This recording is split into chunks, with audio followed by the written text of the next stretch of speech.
दोस्तों, staff and welfare inspector जो कि मुंबई डिवीज़न का एक 27/8/2023 का एक क्वेश्चन पेपर इस वीडियो में मैंने सॉल्व किया है, जो कि 35% एलडीसी कोटा के अंतर्गत हुआ था। तो इस वीडियो में मैं करीब 25 क्वेश्चन का सॉल्व करूंगा और नेक्स्ट पार्ट बाई पार्ट इसको हम करेंगे ताकि वीडियो ज़्यादा लंबी नहीं हो। तो चलिए इस वीडियो को स्टार्ट करते हैं। मैं हूँ आर्टिस्ट आनंद, आपका स्वागत करता हूँ अपने इस यूट्यूब चैनल पर जो कि स्टाफ एंड वेलफेयर इंस्पेक्टर का है। 27/8/2023 को सेंट्रल रेलवे में मुंबई में एक आयोजित रिटन परीक्षा का एक क्वेश्चन पेपर है। इसके हम सारे क्वेश्चंस का इस वीडियो में डिस्कस करने वाले हैं। तो चलिए वीडियो को स्टार्ट करते हैं। जैसा कि पता है आप लोगों को 110 में से 100 क्वेश्चन अटैम्प्ट करने हैं, जिसमें से 10 ऑप्शनल राजभाषा हिंदी के क्वेश्चन हैं। बाकी के इंस्ट्रक्शन जनरली सभी को पता रहते ही हैं। सबसे पहला क्वेश्चन दिया हुआ है इसमें दोस्तों, भारतीय रेलवे में कुल कितने जोन हैं? Total zones in Indian railway 9, 16, 17 और 18। तो इसमें अगर जो अभी नया बना हुआ है विशाखापट्टनम, अगर उसको नहीं लेते हैं तो 17 जोन है। तो इसका क्वेश्चन है भारतीय रेलवे में अगर उसको ले लेते हैं तो 18 जोन हो जाते हैं। तो इसका रहेगा 9 नहीं है, 16 नहीं है, 17 रहेगा इसका सही आंसर। भारतीय रेलवे में दिनांक से नई pension scheme, new pension NPS कब से लागू हुआ है? तो एनपीएस लागू हुआ है 1/1/2004 से। तो ये रहेगा इसका राइट आंसर, 1/1/2004 से लागू हुआ था। प्रशासनिक न्यायाधिकरण अधिनियम संसद द्वारा किस वर्ष पारित किया गया? In which year administrative tribunal act was passed by parliament? Parliament के द्वारा कब पास किया गया था? तो 1980 ऑप्शन दिया हुआ है, 1985 दिया है, 87 और 89। तो इसमें से ये सही आंसर रहेगा 1985।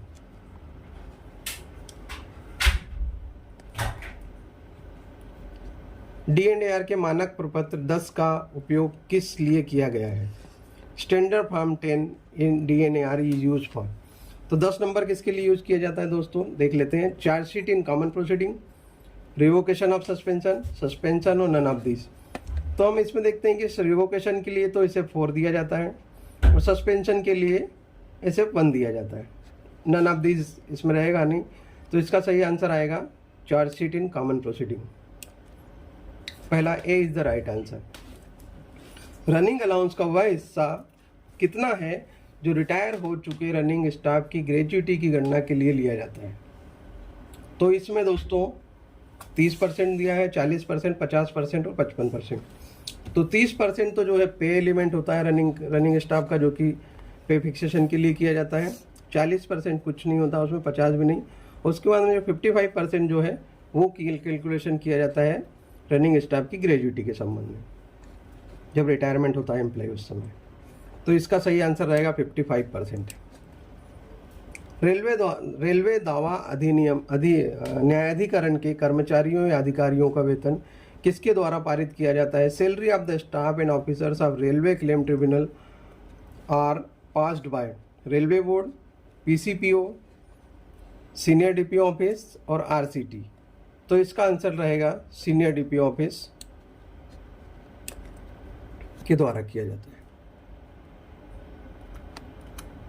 नेक्स्ट 7 नंबर का क्वेश्चन है, विकलांग महिला कर्मचारियों को दी जाने वाली देखभाल के लिए विशेष भत्ता क्या है? जो विकलांग लेडीज़ हैं, उनके कर्मचारी हैं, उनको जो है बाल देखभाल के लिए, चाइल्ड केयर के लिए जो दिया जाता है वो 3,000 रुपये, 2,500 आंसर है, 3,000 है, 3,500 और 7,500, 3,750। तो इसका आंसर है 3,000 रुपये प्रति माह। 7 CPC के अनुसार अधिकतम DCRG, मैक्सिमम DCRG कितना है 7 पे कमीशन के अनुसार? 20 लाख, 15 लाख, 25 लाख और 10 लाख। तो इसमें आंसर रहेगा दोस्तों 20 लाख, क्योंकि 25 लाख जो है एक्स ग्रेसिया अमाउंट होता है, वो भी एक कन्फ्यूजन क्रिएट करता है। तो 25 लाख जो है एक्स ग्रेसिया अमाउंट होता है और 20 लाख जो है DCRG का होता है। नेक्स्ट, MSCP के तहत अधिकतम कितने वित्तीय उन्नयन की अनुमति है? MSCP के दौरान जो है कितने आपको प्रमोशन दिए जा सकते हैं? तो इसमें दिए जाते हैं 10-10 साल के अंतराल में, ड्यूरेशन में 3। इसका 20 आंसर था। 10वां नंबर है, निवारण के तहत शिकायत के निवारण के लिए अधिकतम अवधि क्या है। निवारण जो पोर्टल है उसमें शिकायत अगर आप दर्ज करते हैं तो उसके लिए अधिकतम अवधि क्या है। तो इसमें एक ऑप्शन दिया हुआ 30, 60, 90 और 120। तो इसका आंसर है 30 दिनों के अंदर दिया जाता है। लेकिन आजकल अभी ये निवारण का पोर्टल खुलता नहीं है, साइट पे कुछ इश्यूज हैं। 11 नंबर देख लेते हैं, HAPL credited to the leave account, maximum कितना HAPL जमा किया जा सकता है। तो मैक्सिमम जो जमा किया जाता है 300 ऑप्शन दिया हुआ है, 300 + 15, 100 और इनमें से कोई नहीं। तो इसका आंसर रहेगा 11 नंबर का डी, HAPL की बात कर रहा है। APL रहता है तो 300 + 15 आता है, लेकिन ये HAPL है तो HAPL की कोई लिमिट नहीं है, अनलिमिटेड आप उसको जमा कर सकते हैं। सेवा अवधि के लिए पूरे कार्यकाल में अनुमत छुट्टी का अधिकतम नकदीकरण, मतलब आप सर्विस के दौरान जो लीव इनकेशमेंट कराते हैं तो वो अधिकतम कितनी करा सकते हैं। तो 6 बार करा सकते हैं, और 2-2 साल के अंतर में। तो 6 बार कराएंगे तो 10-10 दिन के हिसाब से वो आ जाएगी 60 दिन की। और उस समय जब आप ये कराते हैं तो आपके पास 30 लीव बैलेंस होना चाहिए, तब आप 10 दिन का मतलब 10 दिन की लेने के बाद 30 दिन बैलेंस होना चाहिए। HRMS किस PSU द्वारा विकसित किया गया है। HRMS जो है ह्यूमन रिसोर्स मैनेजमेंट सिस्टम जो है HRMS किसके द्वारा, PSU पब्लिक सेक्टर यूनिट के द्वारा किया गया है। क्रिस दिया हुआ, राइट्स दिया हुआ, DRDO दिया हुआ है, और जो है दिया हुआ है इसमें DFCCI। तो DFCCI तो डेडिकेटेड फ्रेट कॉरिडोर है। DRDO जो है डिफेंस का हो गया। राइट्स आएगा नहीं आंसर, तो इसका जो आंसर सही आंसर रहेगा क्रिस के द्वारा, centre for railway information system. Pension का अधिकतम रूपांतरण, मैक्सिमम जो है pension, commutation of pension is allowed. Pension को जो कम्यूटेशन किया जाता है रिटायरमेंट के पश्चात, तो उसका मैक्सिमम अमाउंट कितना किया जा सकता है। 50%, 30%, 60% एंड 40%। तो पेंशन का जो मैक्सिमम जो है आप 40% तक अमाउंट उसका कम्यूट करा सकते हैं। 40% कम करा सकते हैं, 40% से ज़्यादा नहीं करा सकते, मतलब मैक्सिमम 40%। नेक्स्ट दिया हुआ है कि मध्य रेल पर SBF के अध्यक्ष हैं। मध्य रेल मतलब सेंट्रल रेलवे पर SBF के अध्यक्ष कौन रहेंगे। ऑप्शन में दिया हुआ है general manager, PCPO, DRM, senior DPO। तो इसका सही आंसर रहेगा PCPO जो है मध्य रेल पर रहेंगे आपके चेयरमैन। इसमें GM दोस्तों PNM जो होता है उसके लिए GM रहते हैं, SBF के लिए PCPO रहेंगे, है ना। सेंट्रल रेलवे की बात कर रहा है इसलिए। और अगर डिविजनल का है तो रहेगा तो सीनियर DPO रहेंगे। हाफ सेट कम्प्लीमेंट्री पास की वैधता, हाफ सेट जो है कम्प्लीमेंट्री पास जो है उसकी वैधता क्या रहेगी। तो वो सभी की 5 महीने रहती है, तो इसमें कंफ्यूज मत होइए। हाफ सेट हो या फुल सेट हो उसका 5 महीने ही रहता है। सही आंसर रहेगा 5 महीने। अब हम देख लेते हैं 17। SBF के माध्यम से कृत्रिम अंग की प्रतिपूर्ति के रूप में कितनी राशि का भुगतान किया जाता है। मतलब जो what amount is paid to the reimbursement of artificial limb through SBF। Artificial limb के लिए कितना किया जाता है। 30,000, 20,000, 10,000, 5,000 ऑप्शन दिए हुए हैं। तो 17 नंबर का आंसर रहेगा 30,000। सुविधा पास में अधिकतम कितने आश्रितों को सम्मिलित किया जा सकता है। तो डिपेंडेंट जो है कितने अधिकतम हो सकते हैं। तो 2 डिपेंडेंट को शामिल किया जा सकता है, 2 से ज़्यादा नहीं। तो पास नियम का ये जो क्वेश्चन है, तो इसमें अधिकतम 2 डिपेंडेंट शामिल हो सकते हैं। हाँ, लेकिन एक कंडीशन ये है कि अगर फैमिली मेम्बर्स हैं तो उसमें कोई लिमिट नहीं है, कितने भी हो सकते हैं, लेकिन डिपेंडेंट मैक्सिमम 2 हो सकते हैं। मेजर और माइनर पेनल्टी चार्जशीट जारी करने के उपयोग के लिए किए जाने वाला मानक फॉर्म कौन से हैं। मेजर और माइनर दोनों का दिया हुआ है इसमें। Which are the standard form use for issuing major and minor penalty chargesheet. SF5 और SF9 पहला ऑप्शन है। SF7, SF9, SF9, SF11 और SF5 और SF11। तो दोस्तों पता ही होगा आपको कि SF5 और SF11 जो है मेजर और माइनर के लिए रहता है।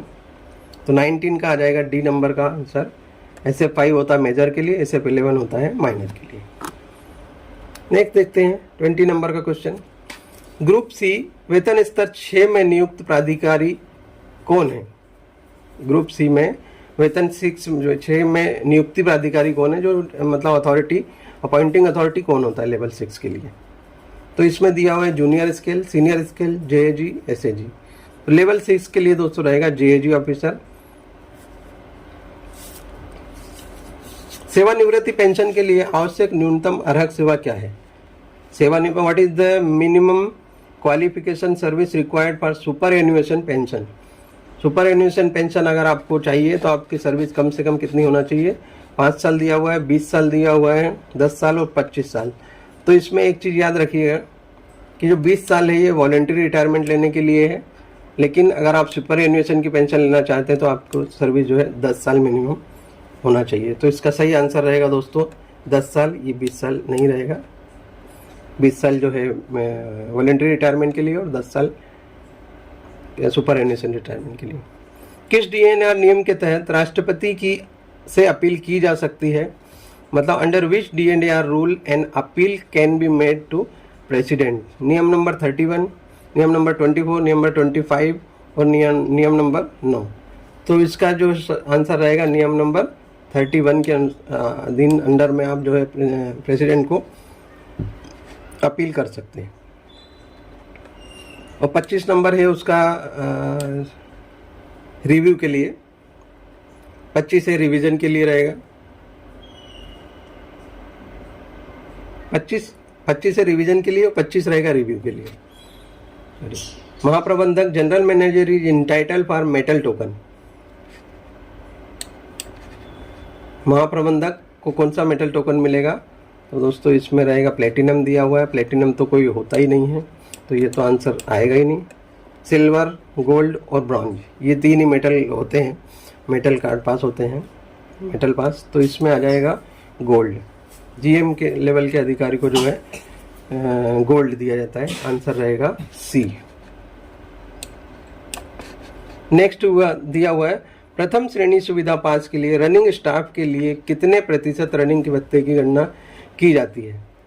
तो इसमें देखिए अभी जहाँ पर पहले क्वेश्चन में 55% उसको DCRG के लिए या रिटायरमेंट बेनिफिट के लिए हो रहा था उपयोग, वहीं अब इसमें दिया हुआ है 30, 20, 10 और 15। तो इसमें जो है 30% की कैलकुलेशन किया जाता पास की गणना के लिए। अगले वर्ष का प्रिविलेज पास कितने दिन पहले जारी किया जा सकता है? मतलब how many days in advance can privilege pass for next year be issued? अगर आपके सारे पास इस साल के सारे खत्म हो गए और अगर मान लो नेक्स्ट ईयर में आपको 1 जनवरी के बाद कोई जर्नी करनी है, तो उसका पास आपको रिजर्वेशन पर्पज़ के लिए आप अगर चाहें तो कुछ दिन पहले इशू करा सकते हैं। तो उसके लिए जो है ऑप्शन रहेगा 25 में के लिए। तो इसमें दिया हुआ है 90 दिन, 120 दिन, 180 दिन और